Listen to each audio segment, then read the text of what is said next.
Now, the moment I got enlightened, everything literally got destroyed. My family, my friends, my education, my criminology, literally everything got destroyed. Why? That was the moment where I got disillusioned. Now, all the ideas I had about life, love, spirituality, whatever, although I wasn't interested in spirituality and religion, some idea, literally everything got destroyed. Absolute disillusion. That's when I realized all this is just a play of existence of just a play of existence. Now, when a life transcends down from non-existential reality to existential reality, he picks up a lot of karma.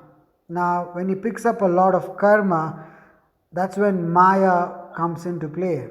Now, what you call as Maya is illusion. Now, if your karma is loose, it could be you might be intellectually realized but not spiritually realized. Even if you are intellectually realized, your life energy finds a loophole to get out of this body, get out of this, karma.